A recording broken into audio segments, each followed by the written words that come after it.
I'm honestly kind of blown away.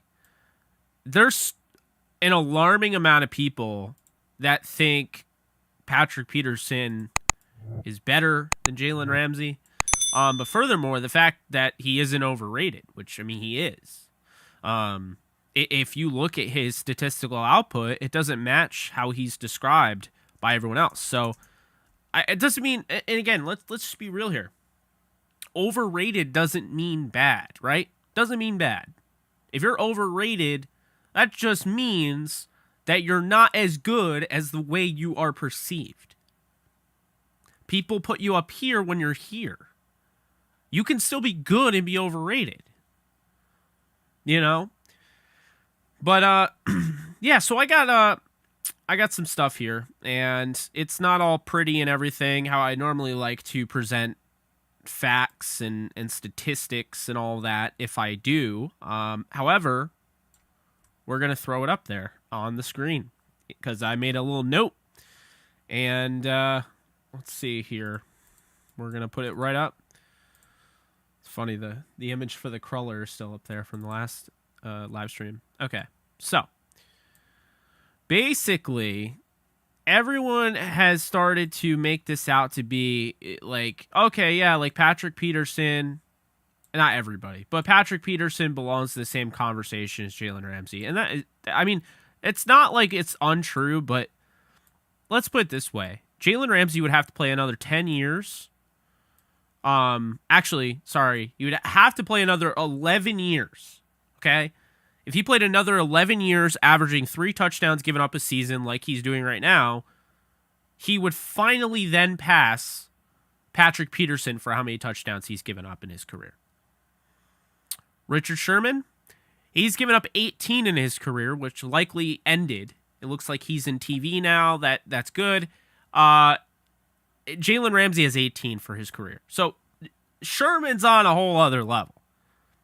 Like, he's just ridiculous. But I want to show you these. So I'm going to bring up these stats. And as you can see here, this is what I do in my free time. That's not free. I'm always trying to learn some things and, work on some stuff. And, well, I make projects like this. So here's how this works. Basically, Jalen Ramsey obviously has played way fewer snaps than everyone else. He's going to have fewer stats. But he's on pace to definitely pass everybody. He's got a better missed tackle percentage, which is good, by the way. If you have a lower, that means good. He's got a lower missed tackle percentage than everybody. Double digit, by the way, for Patrick Peterson.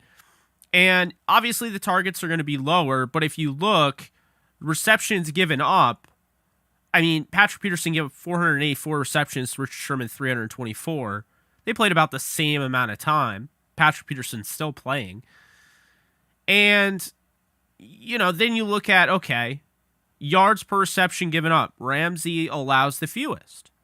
Yards after the catch, the largest goes to Patrick Peterson. Touchdowns given up, 18, and then 49. Patrick Peterson has given up 49. Okay? He's given up 49 touchdowns in his career per PFF. And Jalen has 16 interceptions. He's played half as long as... he's not even close to Patrick Peterson as far as how long he's played. Peterson has only 30 interceptions. Sherman has 41. And Jalen Ramsey has 16. Jalen Ramsey could pass Patrick Peterson interceptions. And I'm almost kind of sitting here thinking the reason Patrick Peterson got so overrated was because of his 7 interception season in his second year. Well, guess what? What if I told you that you at home, you're sitting there and you're thinking, okay, Patrick Peterson, this guy's probably, he's been a ball hawk his whole career, probably comes down with 8 a season, maybe like at worst 5 a year. Wrong. He's never had a year since where he's had more than 3 interceptions in a season.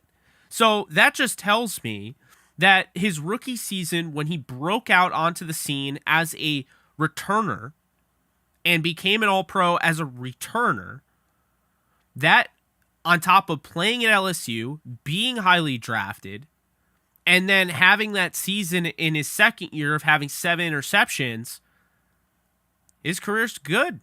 He doesn't, as far as I'm concerned, he can be really good, but we're always going to put him up here. Even if he's like good, we're always going to put him up here. That's what these stats are telling me.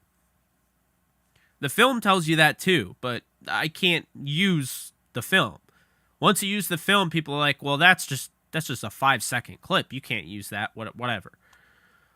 Jalen already has 61 pass breakups in his career. He's played a lot less longer than the other guys. He is only 12 away from tying Richard Sherman, which makes sense. People didn't even want to throw Sherman's way. And he's already passed Patrick Peterson. He's already passed Patrick Peterson. Opponent quarterback passer rating, he's held quarterbacks lower than Patrick Peterson, around a 78. And obviously he's got fewer penalties. So this is what I do. When I hear things like, oh yeah, like this guy's this and this guy's that. No. I'm going to do my research and I'll decide, okay? I'm not going to sit here and listen to regurgitated nonsense on whatever talking head channel is saying what. I'm going to go out and do my own research. That's what this show is about. That's what this channel's about. I'm not going to sit here and just regurgitate the same stuff. I'm not going to do it, as Nick Saban would say. So, yeah. So here's the thing. Patrick Peterson, and this was brought up because Richard Sherman was like, yeah, me and P2, Patrick Peterson, like basically he was just kind of saying we're in the conversation, like clumping those two. And like Jalen, he called him the standard, but without actually saying it, he was somewhat being offensive because while he's saying he's the standard today, he's saying he's not quite there yet. And I would honestly disagree. And I would disagree even more because you brought up Patrick Peterson to justify your means. Maybe he was just being nice. Richard Sherman was just being nice to a friend. But like Patrick Peterson is not on the level of Richard Sherman. And you give Jalen 2 more years and the statistics are going to show he's probably not on the level as Jalen. So that's a thing. And then when I hear from people that will say, well, it's not like Jalen's following the number 1 receiver the way Patrick did. Okay, Patrick Peterson gave up 13.2 yards per reception. So he gave up almost as much as Sherman, and Jalen is giving up 12.6. I'm going to explain to you right now why I think Jalen is more impressive because he doesn't follow the number 1 receiver all the time. I think that's overrated. Think about it. If you're following the number 1 receiver all the time, you're isolating, when you go and you do the game planning and you watch the game tape, you're isolating one dude. You're learning his tendencies. You're learning how he moves. It's all about that. But if you really think about it, isn't it more impressive that Jalen's playing the star where he's not necessarily going to be covering the same guy every snap? Well, Jake, that means he's not going to go up against DeAndre Hopkins. He'll go up against Christian Kirk, or he'll go up against, instead of Devontae Adams, he's going up against Jeff Janis or whoever, like insert whoever there. Does not matter. All these receivers are different. So if anything, it's tougher. If you're constantly going up against Devontae Adams and you're the best corner in the league, yeah, he's going to win some and you're going to win some. But at the end of the day, you have an advantage because you only have to study him. That's it. You learn his tendencies. Does he give anything away? Does he do a head shake? Does he do a rocker step? Like, that's the thing. Like, you learn these tendencies based on who you cover. But if you're covering all sorts of guys, if Jalen has to cover all of that, right? If he has to play linebacker, if he has to play safety, if he's covering the running back, the wide receiver, the tight end, now Jalen's job's harder. He's covering different body types. He's covering different speeds, different skill sets. I mean, that's the thing. So he doesn't have that intel because now he's got to watch all those guys. He's got to learn all those guys.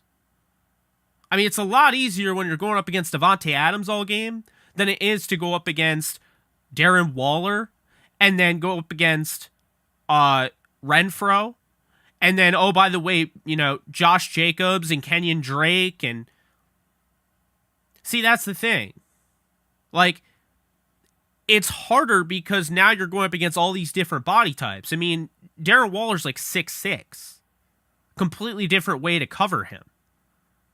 And then you have the short and shifty, the slot guy in Renfro, and then you have the running backs to worry about.